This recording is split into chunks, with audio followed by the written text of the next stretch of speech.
বারুইপুরের এক ১১ বছরের ছোট্ট মেয়ে বন্ধুর জন্মদিনে উপহার দিতে বেরিয়েছিল, আর ফেরেনি।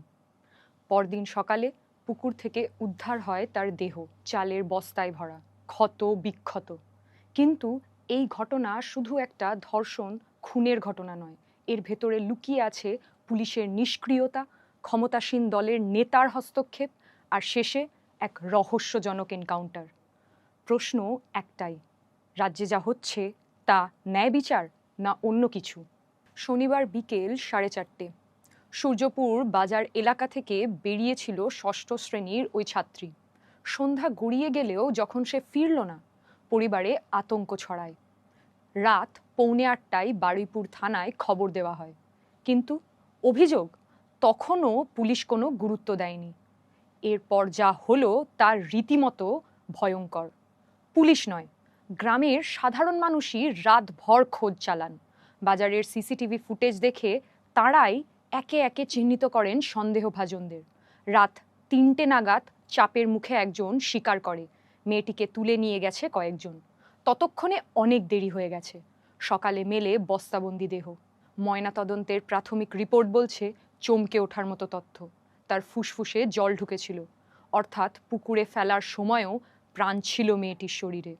আর এখানেই আসল ধাক্কা। গ্রামবাসীরা অভিযুক্তদের ধরে পুলিশ ফাঁড়িতে তুলে দেওয়ার পরেও স্থানীয় বিজেপি মণ্ডল সভাপতি শান্তনু মণ্ডলের নির্দেশে মূল অভিযুক্তদের ছেড়ে দেওয়া হয় বলে অভিযোগ ওঠে। এলাকাবাসীর ক্ষোভ তখন আগুনের মতো ছড়িয়ে পড়ে। হাজার হাজার মানুষ রাস্তায় নামেন।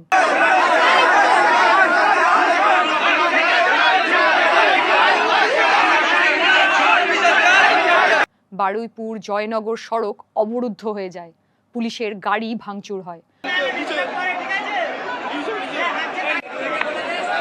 আর সেই বিক্ষোভের মধ্যেই খুন হয় এক তরুণ।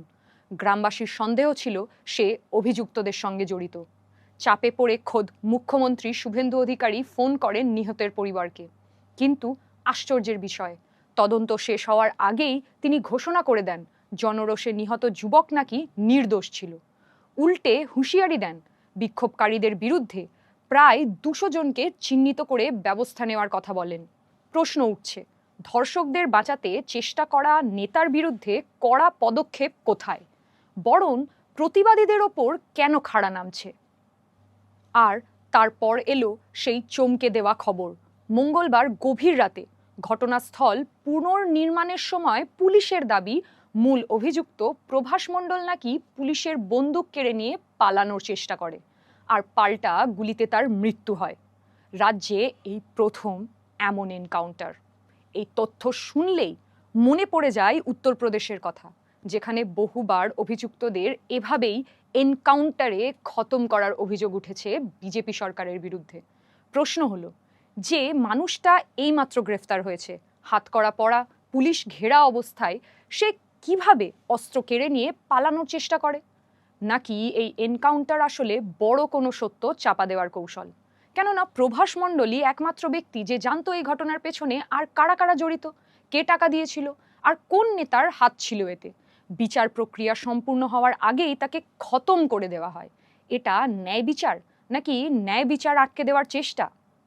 বারুইপুরে নির্যাতিতার মা কাকিমাও প্রশ্ন করছেন, বিচার করার আগেই যে জড়িতদের নাম বলছিল, ঘটনা চাপা দেওয়ার জন্য তারই এনকাউন্টার করে দেওয়া হলো।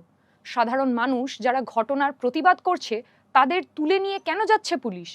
রত্না দেবনাথ, যিনি 2024 সালে কলকাতার আরজিকর মেডিকেল কলেজ ও হাসপাতালে নৃশংস হামলার পর নিহত চিকিৎসকের মা, বলছেন যে তার মেয়ের ঘটনার সাথে সম্প্রতি বারুইপুরের এক নাবালিকার হত্যাকাণ্ডের তুলনা করা উচিত নয়। 11 বছর বয়সী ওই মেয়েটি এক বন্ধুর জন্য উপহার কিনতে বাড়ি থেকে বের হওয়ার পর নিখোঁজ হয়ে যায়। তো আমার মেয়ের ঘটনার সঙ্গে এই ঘটনা যুক্ত নয়। প্রাক্তন মুখ্যমন্ত্রী তিনি স্বাস্থ্য, শিক্ষা সবকিছু বিসর্জন দিয়েছেন বাংলা থেকে। আমার মেয়ে একদম সুরক্ষিত জায়গায় ছিল। এই মেয়েটা বাড়িতে ছিল না বা কোথায় ছিল আমি ঠিক জানি না। এগুলো তৃণমূলের কি বীজ বৃক্ষ পুঁতেছে? বীজ বৃক্ষ পুঁতলে তো অমৃত ফল হবে না। পরদিন একটি পুকুর থেকে তার দেহ উদ্ধার করা হয়। এই ঘটনাকে কেন্দ্র করে পশ্চিমবঙ্গ জুড়ে ব্যাপক বিক্ষোভের সৃষ্টি হয়েছে। সবচেয়ে বড় বিপদ লুকিয়ে এখানেই। যখন রাষ্ট্র, নিজেই বিচার প্রক্রিয়া উপেক্ষা করে এনকাউন্টার সংস্কৃতিকে স্বাভাবিক করে তোলে, তখন তা কোনোভাবেই ন্যায় বিচার নয়, বরং আইনের শাসনের ওপর সরাসরি আঘাত। উত্তরপ্রদেশে এই মডেল বহুদিন ধরেই বিতর্কিত। মানবাধিকার সংগঠনগুলি বারবার প্রশ্ন তুলেছে এইসব এনকাউন্টারের স্বচ্ছতা নিয়ে। আর এখন সেই একই ছায়া দেখা যাচ্ছে পশ্চিমবঙ্গেও। একদিকে জনরোষে মব লিঞ্চিং, অন্যদিকে পুলিশের হাতে এনকাউন্টার। দুটোই বিচার বহির্ভূত হত্যা, দুটোই সংবিধান এবং ন্যায় বিচার ব্যবস্থাকে দুর্বল করে দেয়। আর সবচেয়ে বড় প্রশ্ন থেকেই যায়, যে নেতা প্রথম দিন অভিযুক্তদের থানা থেকে ছাড়িয়ে নিয়ে গিয়েছিল, সেই শান্তনু মণ্ডল কেন এখনো অধরা? আসল সমাধান কিন্তু এনকাউন্টার বা তাৎক্ষণিক শাস্তিতে নেই।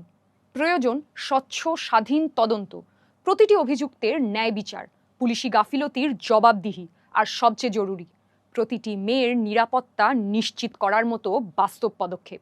শুধু একটা এলাকায় পুলিশ ফাঁড়ি খুলে দিলেই সমস্যা মিটবে না।